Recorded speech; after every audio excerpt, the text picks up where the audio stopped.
in your currency. Splurging millions, buying houses like Monopoly. Hey guys and girls, welcome to episode 3 of the No BS with Birchy podcast. I'm your host Nathan Birch, and this is the show unraveling the truth to the facade of the 21st century. We're now exiting the matrix and waking up to motherfucking reality. Thanks for tuning in again, and today I'm going to talk about a few different things. First one is the evolution of myself from property investor to buying different asset classes. But then I'm also going to tie in 2 other topics and try and see if we can fit in 3 different topics for today. But the evolution of why I went from being a property investor into other asset classes. Talking about properties that cost you nothing and why people don't do this. And one thing which could be a bit of a controversial topic, which I could probably make a whole podcast on this, but we're going to keep it short, is properties are getting cheaper. The cost of building has gone up, and I'm going to talk a lot about that. So firstly, I'm going to hop straight in and talk about why I've gone from being a property investor into owning other assets. So for me, when I first started, I was like 13 years old, and I wanted to buy property. I wanted to be rich, and I thought, rich people have property, so let's go buy some. But I was 13. I couldn't sign a contract, couldn't do shit. So I just worked hard. I researched properties. Most of my friends had magazines with nude girls in them. I had magazines with, properties in them, looking at all the property magazines before the internet was around. And looking at the properties, I worked out by the time I was sort of 17, 18, that I wanted to have 10 by the age of 30. And I was trying to keep them less than 200,000 a piece. In the time between I could buy a property and not buy one at the age of 13, I started buying other little things. So I collected cards, I collected metals and coins. I had an interest about money all around the world, but it wasn't until later years that I realized that my knowledge and research into currencies as a child had a big impact on the decisions that I made as an adult. So for me, I wanted to get into my first property, bought my first property, bought my second property, bought my third, bought my fifth, sixth, seventh, eighth, ninth, 10, and got up to 25 properties by the time I was 25 years old, which I thought at the time, I'm cool, I've got 25 properties, it's awesome, all that sort of stuff. But then what next? And I started the B.Invested community, and we've been here for 12 years now, and doing cool things. We've seen lots of changes happening out in the marketplace, and we've been blessed to help out and educate and teach people to be able to live life on their terms by adopting some of the property strategies.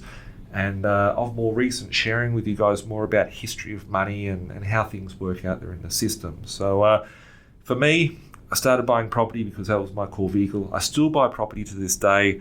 I've got, in 2021, I've bought sort of 6-7 properties already. I've got a few other under contract, and nothing's going to slow me down. Depression's been even greater. When I say depression, we're currently in a depression financially in the world, and so many opportunities. Unfortunately, the market's not crashing, it keeps going up, and that is why I've gone into other asset classes over the years. So one thing is like when I built out a portfolio, I realized that all of my assets were just in property. And I like that because I'm buying assets, taking my active income from working in a job when I first started, putting that into passive assets that are going to be earning me another income. So instead of me just having one income that I had to work and sell 40 hours of my week for, which if you're selling 40 hours of your week in a job, there's more than just 40 hours, because there's an hour to get ready, there's the hour to travel to work, there's the hour on the way home. A lot more goes in, but you've got to sell your time, you've got to get that income. I wanted to plow that into passive assets, which are going to bring me new income. So then I've got an income from me, I've got an income from my property. Then I've got the property going up in value. I might be getting older and I might be getting, a bit more tired and achy and all that sort of stuff, but my properties are performing better and better. From that, I went on and built some businesses, which I didn't know what I was doing when I first started business. I had a face full of pimples, and now I've got a head full of grey hair. And lots of things have flowed over the years in business. But then, so I've invested into property, I've invested in the business, I've invested into other financial instruments, in the precious metals, into other sorts of real estate that have other sort of spin-offs of cash flow. I've invested very heavily into cryptocurrencies, into other sort of odd sort of weird and wacky things, whether it be solar farms and startups that I've conducted myself. So the reason why I went from property into other elements is that as a risk minimization strategy, that I didn't want to be too exposed into the one market. The reason being is if you ever need to sell a property and the market may not be as hot or whatever, it may take you a month or 2 months or 3 months to sell off a property or 6 months to sell off a property. But if you had access to a bar of gold, a chunk of silver, into some Bitcoin, you could literally push a button and sell Bitcoin straight away. So you've got different elements. So it's not all just about buying properties. It's not all about just having cash flow properties or having capital growth properties. It's about having a balance of different assets and different vehicles, so you can be able to have true sort of mobility in your life, to be able to live life on your terms. So for me, I think it's important to have a diversified asset base. Can't give you financial advice because I'm not a financial advisor. However, if you need help on that front, you can reach out to my team at B.Invested and we can put you in contact with someone that can give you that advice. But for me, having a diversified portfolio, having a position which has elements of liquidity, having elements of consistent recurring cash flow, having a large asset base that's going to grow with inflation is crucially important. The biggest thing for me with building out my asset base, like most people go, I want to sell my time, I want to get some money, I want to save up pieces of plastic with dead criminals on it, i.e. money. Who wants to have money, right? It's just losing its value. It's constantly losing its value. So for me as an investor, the business is called B.Invested. It's not called Birchy's property company or anything like that, because I'm an investor. This is an investment firm. We purchase assets which give growth and cash flow and whatnot like that, and we help investors. So it doesn't necessarily mean that you need to be investing specifically in the property, and I like looking at all different assets. I know that the best thing out there is the financial system that we work with. We're given, we're born into a world, and the reason why I said we're exiting the matrix and waking up to motherfucking reality is that you go to a 12-year indoctrination camp to become a tax slave, to be, pushed around and be told that you've got to, work a good job and constantly get yourself into debt up to the eyeballs and live a life enslaved by consumerism and debt and whatnot. And, when you realize the whole system, it's not the properties that go up, it's not Bitcoin that goes up, it's not the share market or the shares that are overvalued that are going up in value. It is the money that you were earning is losing its purchasing power. And we're living in a world today which finally people are starting to see the level of inflation, the level of fraud, the level of manipulation into the world that we are born into. And, you're just going out there earning money and you're not even getting ahead in life. If you had multiple streams of income, well, then that income will be inflated away. You're not just dying and working yourself into a grave. If you've got multiple assets which have a capital value, which rise in value due to inflation, then you're going to be having more options to take advantage in your life. So for me, it's about building out an asset base. If you had $1 million and the market doubled, it'll turn into $2 million. If you had $5 million and it doubled, it would turn into $10 million. You want to have the largest asset base, but not all markets move at the same time. So that's why diversification is cool. That's why liquidity is important, and being able to navigate using different sort of financial instruments, whether it be a property, whether it be a business, whether it be shares, whether it be cryptocurrency. You want to have a strategy and a game plan, and that's where we help you out. So if you need help, shamelessly plugging myself as always, but it's cool. We can help you. Looking at if money is worthless, you can spend the next 2 years or 3 years saving up for a deposit, which is going to buy you less and less. The thing I realized when I bought my first property between the age of sort of 13 and 18, remembering when I was 13 it was 1998, and when I was 18 it was 2003. In that period, the property market in Sydney, which is where I grew up, actually doubled and went up through another property cycle, and things were pretty hot. So every time I'd save up 10 grand thinking that I was working hard as a kid and I was going to, be able to get a chance at getting a property when I get older, I was saving 10 grand, the property was going up by 50 grand. And it's like, shit, how's someone going to get ahead in life? And, that's what just continuously happens. So you can go out, get a job, save up, 30 grand, 50 grand for a deposit, buy a property. But if that takes you 2 or 3 years and the property goes up by 50 grand in the meanwhile, you are losing your purchasing power. If you're losing your purchasing power, you're losing your time. It is a tax on you as a human. So just be mindful of that. On that note, as I said beforehand, at the start, there was 3 things I wanted to talk about. The first thing was me going from a property investor into going to buy other asset classes. The second one was buying properties that cost you nothing. And what do I mean by doing that? Most people would save up that deposit, they'd work hard, save 50 grand, the property go up by 100 grand, and they'd be so happy they got into a property. If you could go back to that property, you could either save for a deposit for the next one, or you could go back to that property and extract equity, especially in a world where it costs you 2% interest to take out a loan. If you had to go and save $50,000 or $100,000 for a deposit, how long would it take you to save $50,000? Let's break it down. 50 grand, it might take you a year or 2 years to save up. If you had to save up 50 grand, you'd probably have to earn 80,000 because you'd be paying tax on it, right? If you went and pulled out the equity from an existing property, and remembering I'm not a financial advisor and this is no financial advice, but if you were to go back and pull out 50,000 worth of equity, you would not be paying any tax on that. You would be paying 2.5%, 3% interest on that money, which, on 50 grand, 2% interest would be $1,000 a year. 50 grand at a 3% interest would be $1,500 per year. So it doesn't really cost you much to get that equity. So you can either work like a dog, save up for the next 3 years, lose your purchasing power over the next 2 or 3 years, or you could go back to your existing asset, extract a little bit of equity out of that, and use that equity with a very, very cheap interest rate to go and acquire a new asset that is going to be rising in value. Now, is it the asset that is rising in value, or is it the money that is buying you less? So when you realize that it's not about it's not the spoon that bends, it's your mind that bends, right? That's what they say in the Matrix. When you realize that it's not the property going up, and I still don't believe that 99% of people in the industry haven't even realized or woken up to this. It's not the property rising in value, it's the money buying you less. So if you can buy a property, for example, at $200,000, it goes up to $300,000. You go back and pull out some equity from that property and use that equity as a deposit for your next property.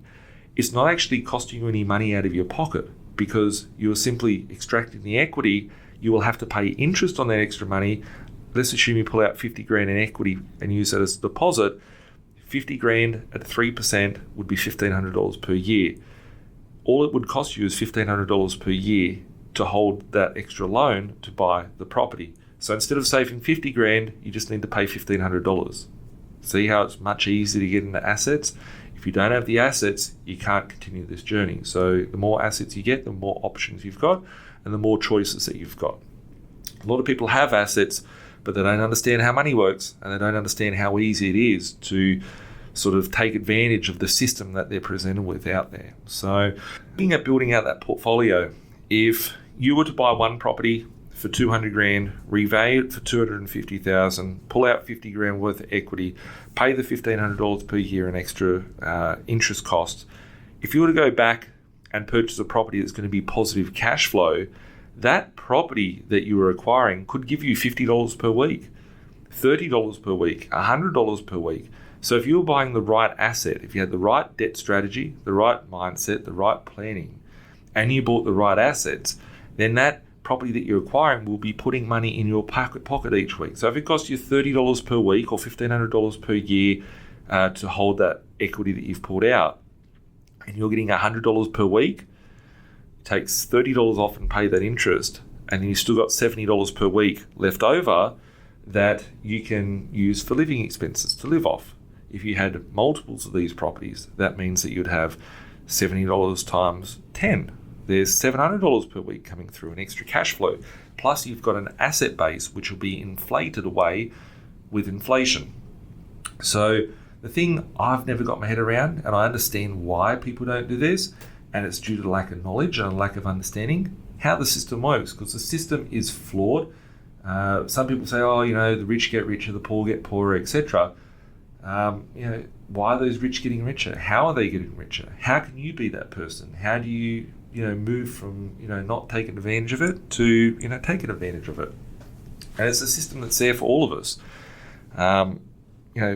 I don't understand why people don't look at it, don't take the time. Most people plan more for their next weekend, more for their next party they're going to go to, more for the next holiday than what they are actually planning for what they want to get out of life. They're just assuming that they have to go to university, have to become a tax slave, have to get a job, etc. So if you can understand how the monetary system works, understand how assets work, understand how inflation works, you could technically buy one property and then you'd be getting an infinite return on investment. You could just buy one property and getting an infinite return on investment. So basically, you could buy property number one for 200, it goes up to 300. You pull out the equity, you use that equity to buy property number two. That property number two brings you a passive income, plus it also goes up in value, and it didn't cost you anything out of your savings because you use the equity from property number one.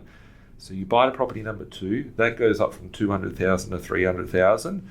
You go back, pull out the equity, that serves as deposit for property number three. So you could technically have an infinite return on investment because the money wouldn't cost you any savings. It would just come from equity in the previous investment. So, a lot of people don't realize that they think they have to go save up $150,000, $200,000 in order to go and buy a property. But you can buy properties in the country in 2021 in good capital cities for less than 200 grand, which would require less than $50,000 as a deposit.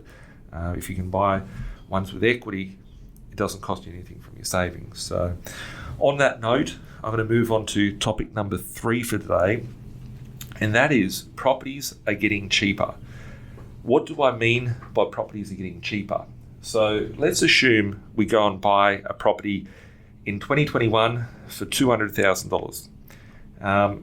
If we look back and think about what it would cost to build a property, whether it be a 3-bedroom house, a 2-bedroom townhouse, or a 1-bedroom unit. I speak to my friends, which are developers and builders, and they always tell me you can't build a property for under $250,000, even if it's a little unit. So if you were picking up a property in a capital city for $200,000, it is below the rebuild cost. The cost of construction is going up. So if we look at inflation, we look at inflation from a property price is going up. We look at inflation as the cost of bread has gone up. Look at inflation that the cost of a car has gone up.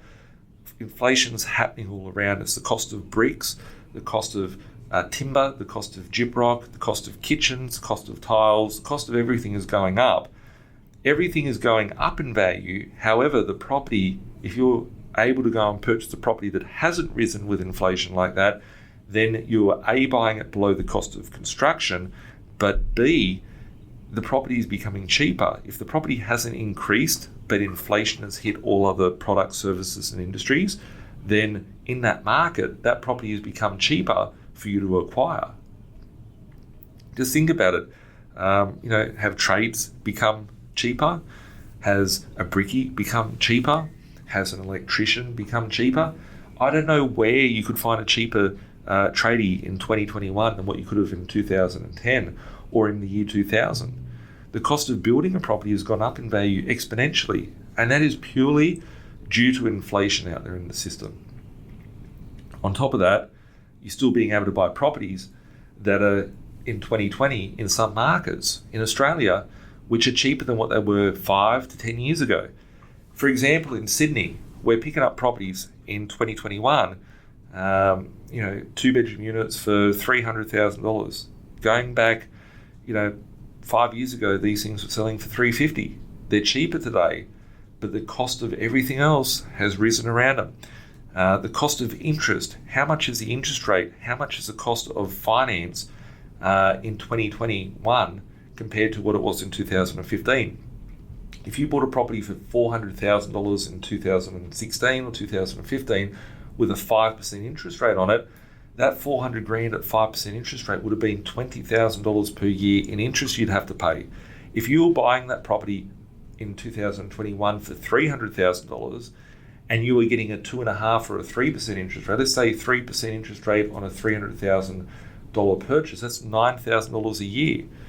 So technically, it is at least half the price to hold on to that property than what it would have been going back 5 years ago. If the property has gone up, let's assume you're looking at a property today that's $1.2 million that was only $900,000 going back 5 years ago. The property was $900,000. It's gone up by $300,000. You may think that it's gone up by $300,000, but let's look at what it costs to hold that property. So the $900,000 property at 5% interest rate would have been $45,000 per year, or $45,000 per year, or $900 per week.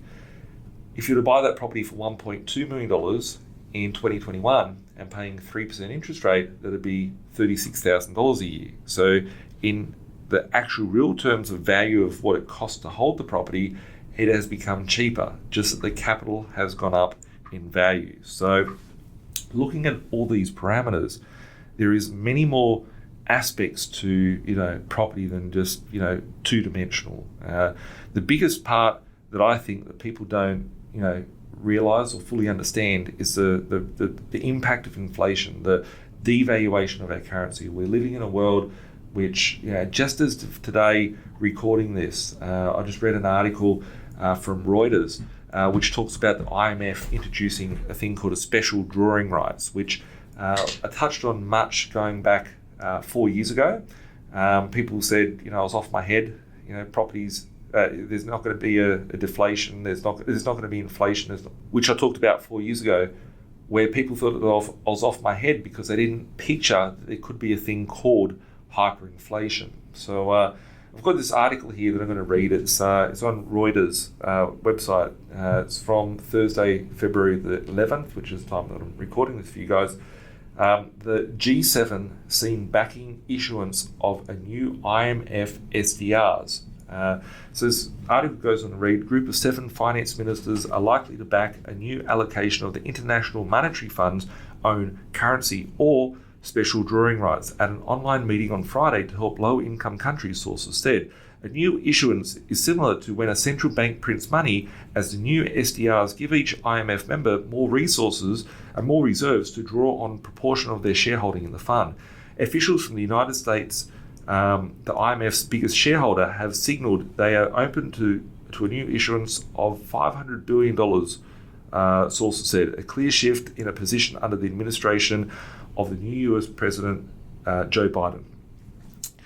That there is just a sign. That's just 1 week, 1 day in the news of what money creation is happening. If we look here in Australia, going back in 2020 when we saw the so-called scamdemic that I call it, we saw them issue in a period of 2 months, not even 1 month actually, but let's call it 2 months, they issued over $1 trillion. No one even questioned $1 trillion worth of money creation. They were just printing money I'd never seen before. And to put into scope, the whole era of Paul Keating back in the early 1990s, the recession that we were meant to have, they had $98 billion worth of debt for a whole term of a prime minister. Here we are in 1 month, 2 months, printing out 10 times that, and no one even blinks an eyelid. It's because the money is dying.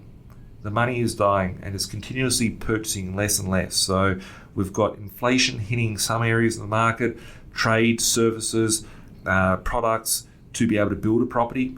That's getting more expensive. We've got the cost of money becoming cheaper to be able to purchase that property. And in some markets, we have some properties which have gone down in value. So if you can find those markets where the properties have gone down in nominal terms against the Aussie dollar, where it becomes cheaper to buy the property than what it would be to build the property, there is significant upside there, especially if you couple it with, buying it below market inside that market, having it with good upside for the growth, and having a positive cash flow because it's going to be putting money in your pocket each week. On that note, guys and girls, I just want to say thanks a lot for listening in again with the No BS with Birchy. You can listen to us every Tuesday. Head on over to the binvested.com.au website if you're interested in getting started, or if you want us to check out where you're at with your property journey. We are now on Spotify, Google, and Apple Podcasts, so go check it out. If you need help with anything, give us a buzz, 1300 367 925. Send us an email, admin@binvested.com.au. Thanks again for listening, guys and girls. We'll catch up soon. Be awesome and keep understanding the matrix that we live in. We are all being fooled. Money is being printed like never beforehand, and we're all getting screwed. Everyone's worried about tax. There is a silent tax called inflation. It's really fucking loud now, guys. We'll catch up soon. Bye.